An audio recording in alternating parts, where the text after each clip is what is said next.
Hello students, today we are going to learn the topic materials and things. So look at the table, you can see so many different types of materials. Yes, right?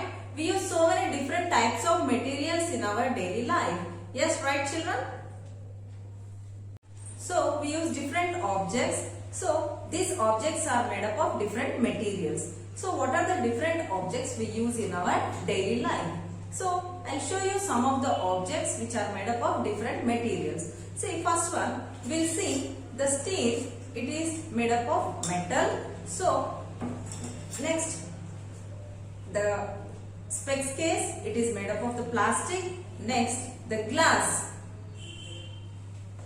So we use different objects in our daily life made up of different materials. So we'll see different objects made up of different materials now. So first one, when you look at this, it is made up of iron. The lock and key, it is made up of iron. It is a metal. And geometry box which you use for putting your pens and pencils, it is also made up of iron. Next one, you drink tea in the cup which is made up of ceramic. Next one, the mirror which you look at here, so the mirror, it is made up of glass, and the cup also, or the glass which is also made up of glass, and the spectacles which we wear to see, it is also made up of glass material, and the belt and shoes also made up of leather. This is made up of leather, and the spoon, it is made up of wood. The benches, chairs and the table which we use in our life, in our daily life, they are also made up of wood.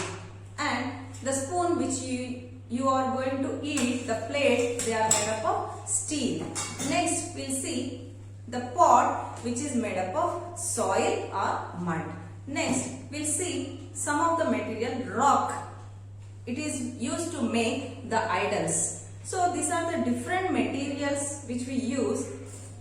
And here you can see the cloth which is made up of cotton.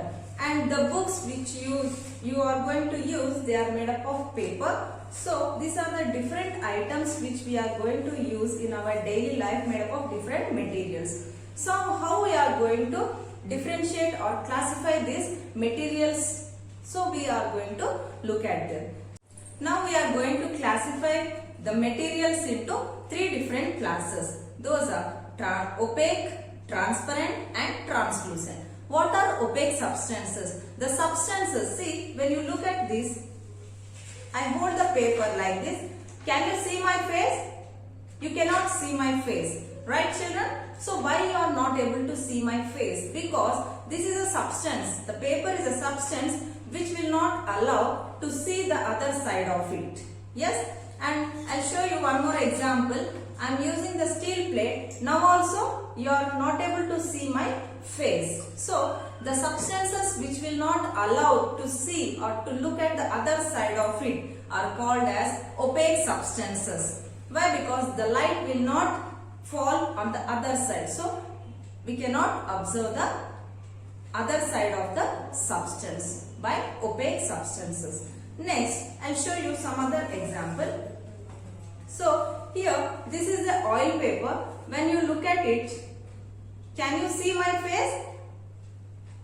You cannot see because it is oil paper where the other side of it cannot be seen. It is very unclear or blur. So these substances which will not show the other side of the object is nothing but translucent substances. Next, when I am holding the glass mug like this, so I can see the other side of the object. Why? Because it is made up of glass. So the items or the objects which are made up of glass can be seen the both sides of it. So these substances which can see the two sides of the objects are called as transparent substances. So we can define now. What are opaque substances? Opaque substances are the substances which cannot be seen on the other side of the object, are opaque substances. Next is translucent substances. We can see but very unclear. They are very blurred. So those substances are called translucent substances. What are transparent substances? We can see on the both sides sides of the object. We can see on the other side of the objects through it. So those substances are called as transparent substances.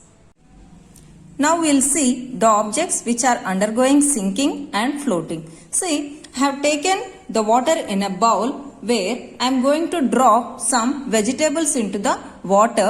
See children, they are going to the bottom of the bowl. Why? Because they are heavier than water. So they are sinking in the water. Next I will put some more items. I will drop a pencil into the water. It is started floating, and a carbon piece of carbon, it is also floating because they are very light.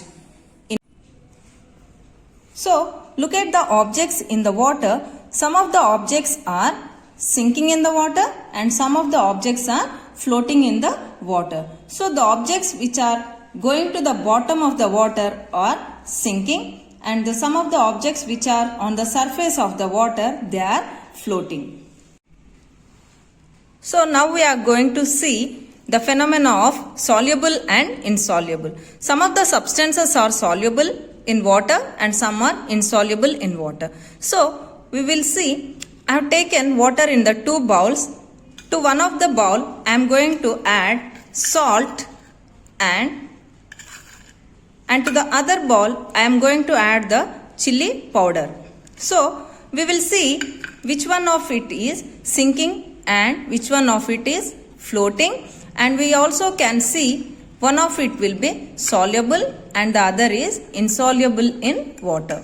See children, we can see these two materials. When you look at this first one, bowl, the salt has been dissolved in the water completely. You cannot see the salt in the water. It has been mixed or soluble completely in the water. Next, in the second bowl, which one? I have added the chili powder. It is floating on the water because it is not soluble in the water. Hence, we can say that chili powder is insoluble in water. You can see it is on the surface of the water. So this is insoluble. This is soluble. So there are different objects in our daily life which we are going to use. So we can classify the different materials based on their different properties. Till now we have seen some of the materials are opaque, some are transparent and some are translucent. And we have also seen some of the objects are sinking in the water, some are floating in the water.